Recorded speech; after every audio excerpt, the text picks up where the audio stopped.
kami Ah, sige lang. lang kayo. So, ano lang kami. Ano lang namin din yung tent namin.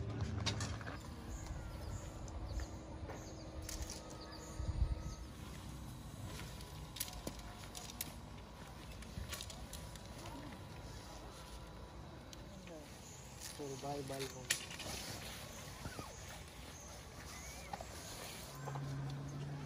Hawakan mo lang dyan ba? Ano na ito ba?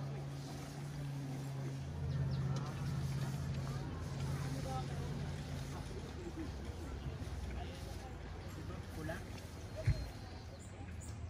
Tubuh natin ito ba? Kami, pagkakasal mo na. Okay, ready? Ang galing yan eh. Kayo naman na nandun lahat. Ako, buhat lang. Kailangan nyo ng taga-buhat.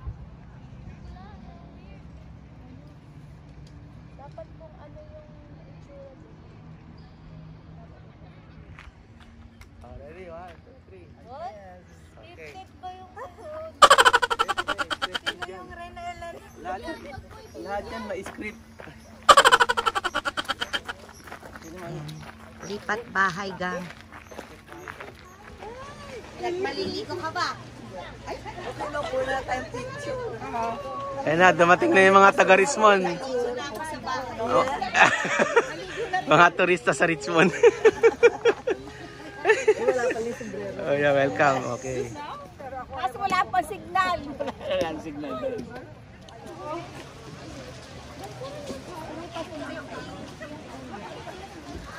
Left. Alright, ready, 1, 2, 3. Okay, ready, 1.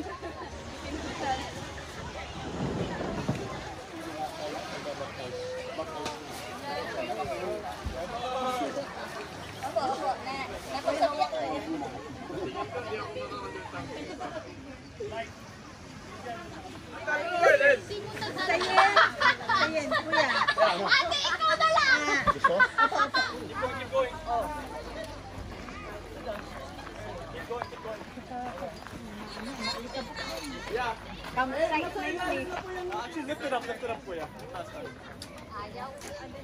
Baka tumama sa puno. Lipat na. Anong tawag dito? Bayanihan. Bayanihan in Canada. Alright, smell. Video to. Ano sa vlog yan? Video. Deb. Vlog takeover. Deb, hi. This is Ronda Boy. Hi, Ronda Boy. Alright. It's like, Sabi ni Daddy. it's like unsubscribe. Block me. Turn off notifications. Wow. Alright. Alright. Vlog takeover. Hello, Ronda Boy. Hello vlog, we are here in Taxpas Lake. No, Wow. Green Day area. Mali pa lang sa Taxpas Lake. Oo, naano. Naubo. Excuse me po. Excuse me po. So pag pupunta ka rito hindi sa Squatch Lake, Green Day. Gatekeep it, Daddy. Gatekeep it. Gatekeep it. Gatekeep it. Gatekeep it. Green Day area they use pala. Right. So, salamat po. Maraming salamat mga ka-vlogger. Magkita po ulit tayo sa kinabukasan. Pwede kayong maupo. Sir, ayaw mo po eh.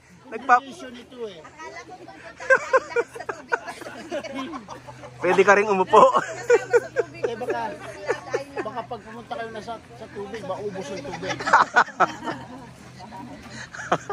Maupo kayo. Dito na po kayo. Dito na tayo lahat para hindi na ako lilingon-lingon. Dito na. Ang daming upuan dito mga kapatid. Ano sa likod. Morning sa inyo lahat. Salamat sa Panginoon na we were able to come to this place safe and sound. Everybody seems to be happy, and welcoming each other. So today we are going to have baptism first, and then we have our fellowship after that. Okay, let us sing a song. I would like to choose everyone na mag-ano sa lyrics muna kung hindi mo kabisado ng lyrics ng Lord, I offer my life. Kung iba lang, share lang tayo dyan kung sino maka-open sa Google. Para sabay-sabay tayo.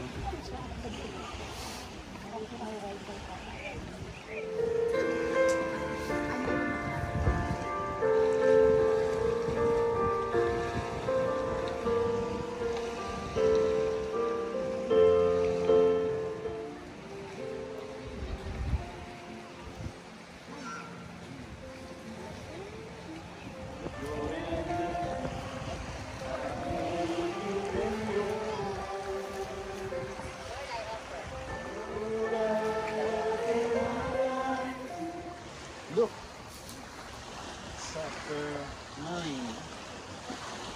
from verse 51. Do you hear me? Narinig ako? Okay, from verse 57 of Luke chapter 9 to verse 62. It says like this. Oh, salamat.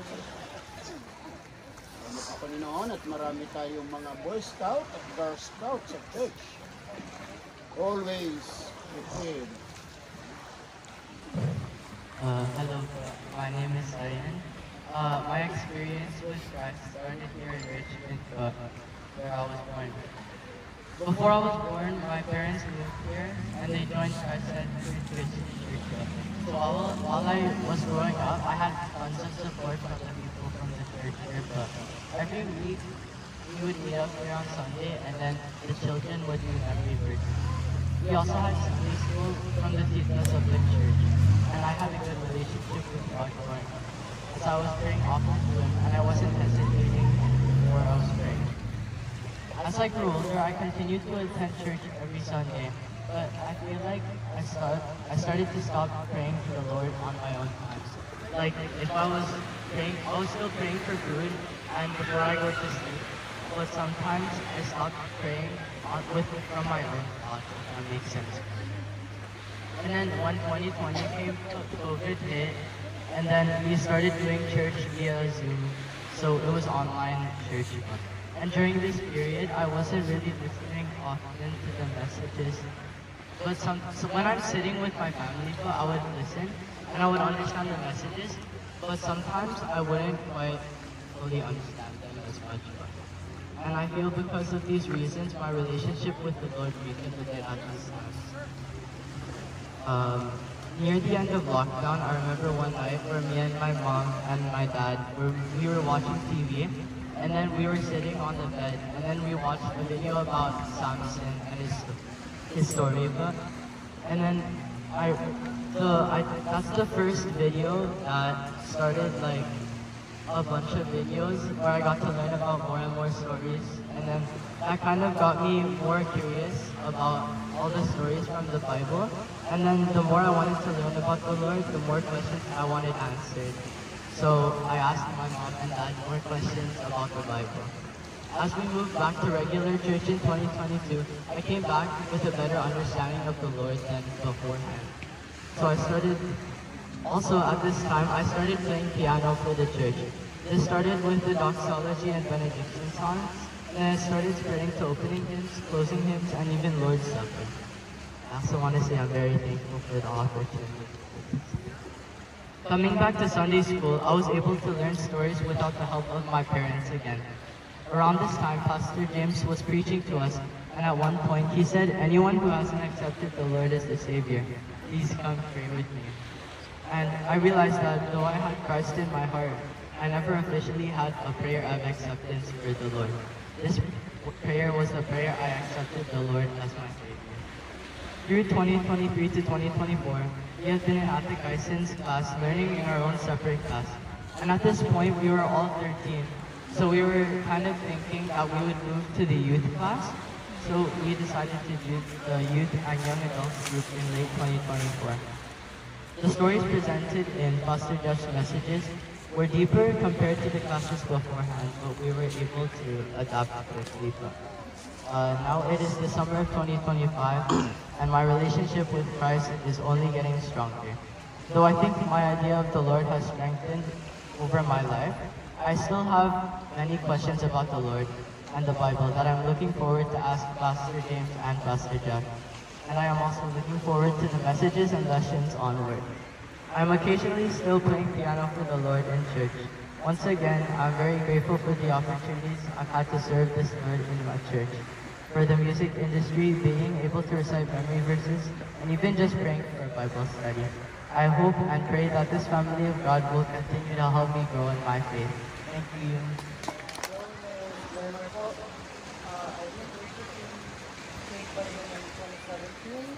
Although I was unaware how to act as a challenge, God, He showed me patiently on how to live by Him and through Him. He has shown me His goodness back in 2020 when I was at my lowest during COVID time. I used to work at McDonald's in Langit for 5 years, since high school.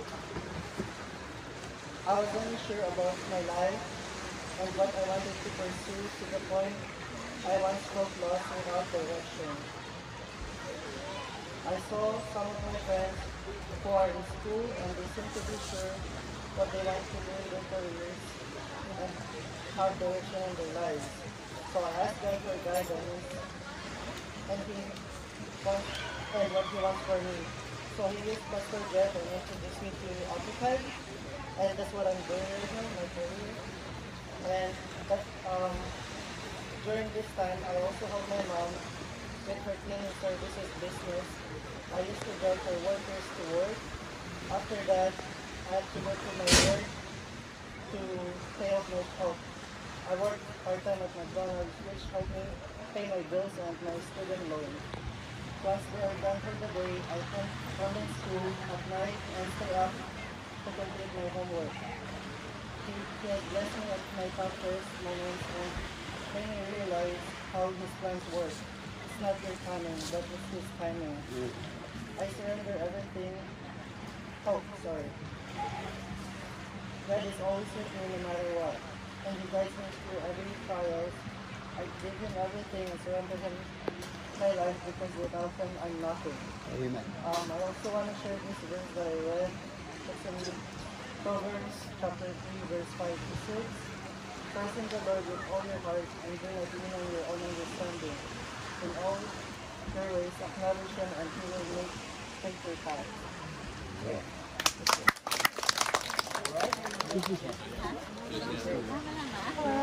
Hello. I'm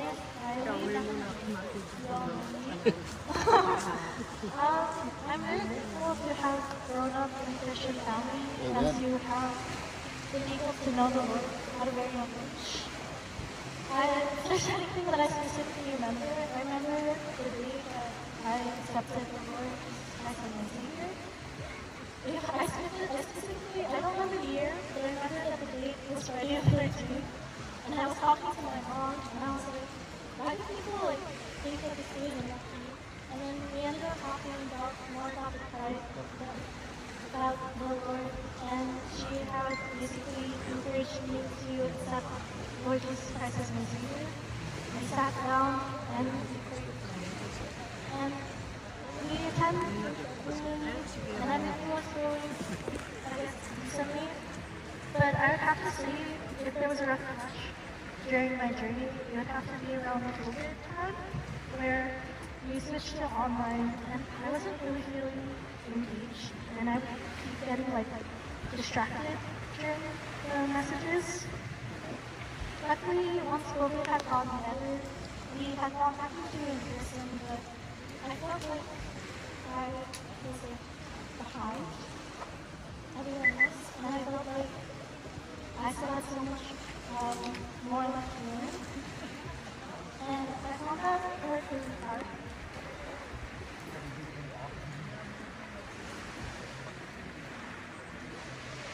But thankfully enough, we were able to go back into that momentum of going to church and going to the lessons. And I think that really helped English.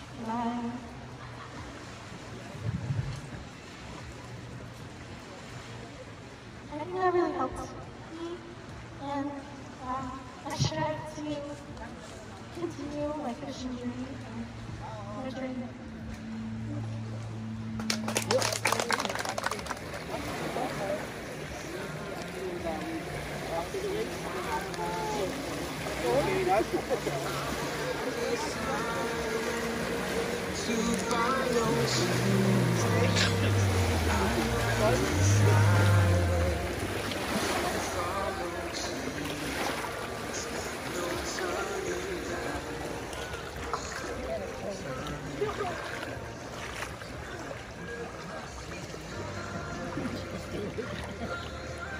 Oh my God.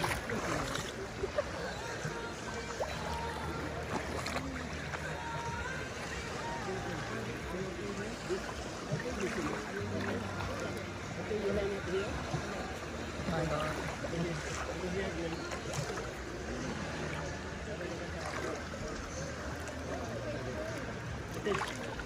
Guys, I'm going to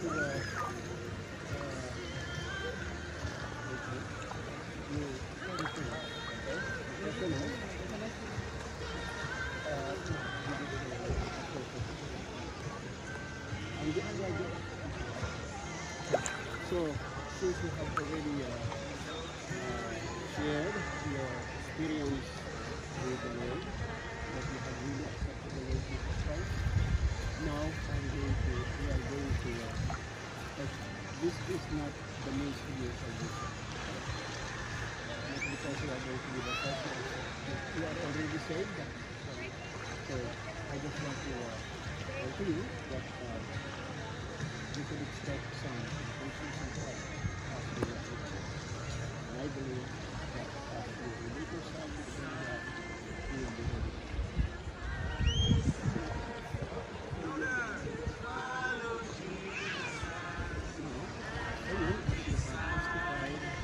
That you have received the Lord Jesus Christ as Lord and Savior, you will expose me in the name of the Father, and of the Son, and of the Holy Spirit.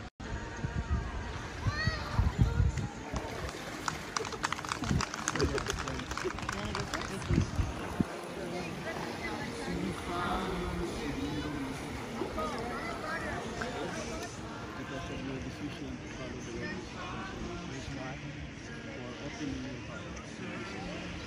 And now we are going to confirm that we have faith in you through your obedience to follow the Lord and the word. Now, in the power of God on us, as ministers of Christ and faithful, we now baptize you in the name of the Father, of the Son, and of the Holy Spirit.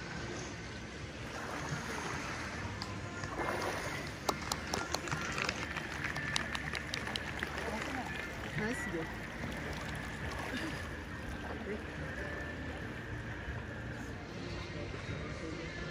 Now there's any testimony of that. You know through the power of the Father and of the Son and of the Holy Spirit. Amen.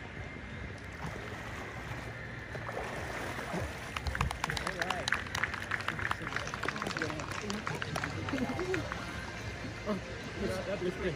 All right. Heavenly Father, we thank you so much, Lord, for your faithfulness unto us.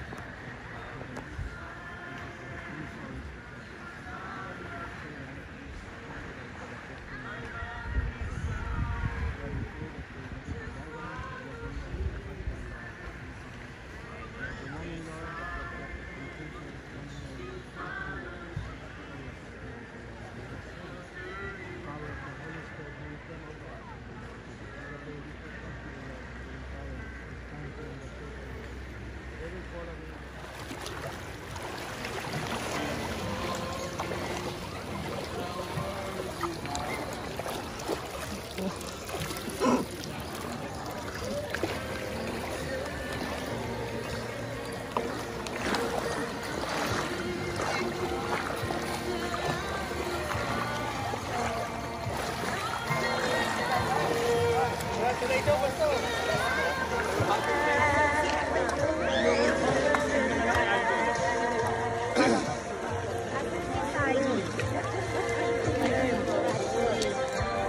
that's it for today. We're going for the swim. Our baptism is done, but there's a next phase for us. Paddleboarding. See you.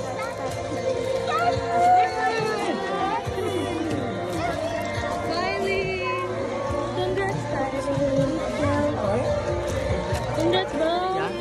Hi. Thank you. Ay, good. Thinking of it. Thank you. Sorry, what's up?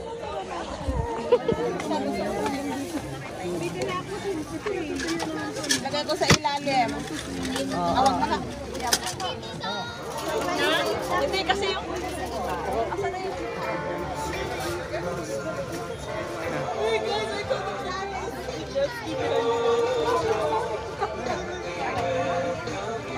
Magkalapit lang kayo ng ate mo? Ilang taon. Dami namin common friends. Stop. Kain tayo! Kain! Huling-huli. Ako ha, para magkasya.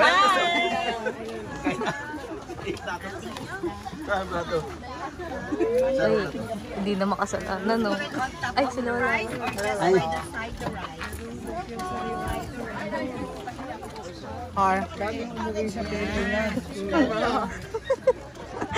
Oh my bad.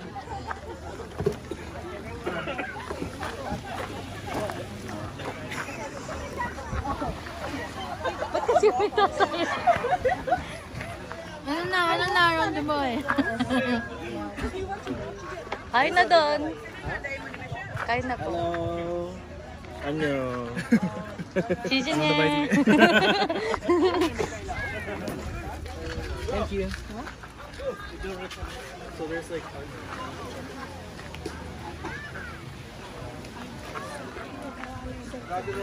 adobo. Ang daming adobo, ano, paam? Pork? Or ano? Masarap yung paa. adobe. Ang daming adobo. Ay, sorry ha. This is the lime store.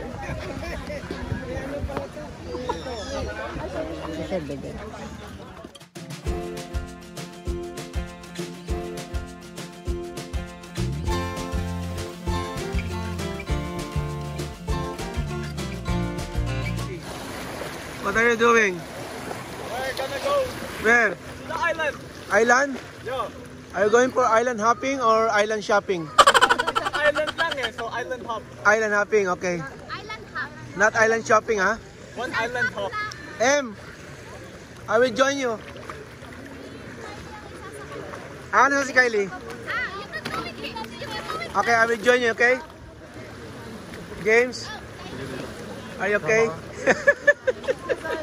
Oh, dali. Hintayin niyo ako, ha? Apa? Kayin? Hello po. Okay. We're going there. That island. Okay. Alright. Where are you going? You guys should not be so shallow. Oh. Tulak mo sa gitna. Ah, sige. Sisira ang ano. Sige. Kay mami ko ito. There you go. Yan, sige. Oh, dito. Gumanyan kayo papunta dito. Gano'n. Sel, halika na. Dali, ihilak ako lang. Silak Ha? na anak. Yeah, I'm hold. Iikot pa kayo. Isang ikot pa kayo, mami? Sa may island tayo. Sa may island. Pupunta. Iihi muna ako. Ayaw mo ba? Sel, halika. Sel, paano po? Ayaw mo ito.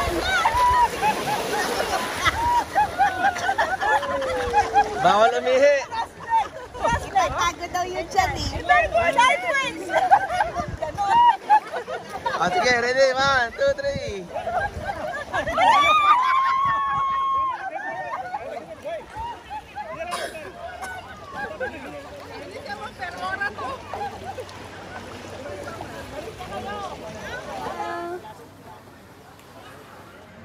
Okay.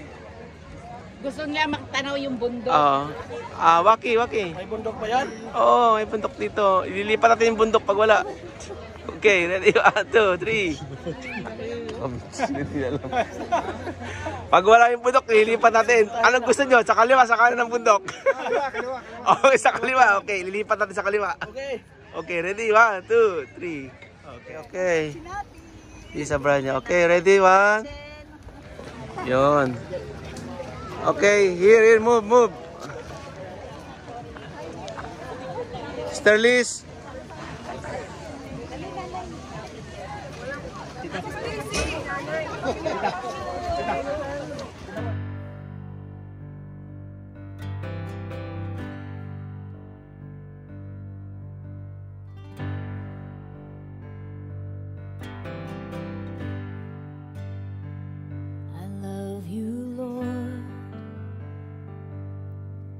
For your mercy never fails me, and all my days I've been held in your hands. From the moment that I wake up until I lay my head, oh, I will sing of the goodness of God. All my life you have been faithful. All my life you have been so good. With every breath that I am able, I will sing of the goodness of God. I love your voice.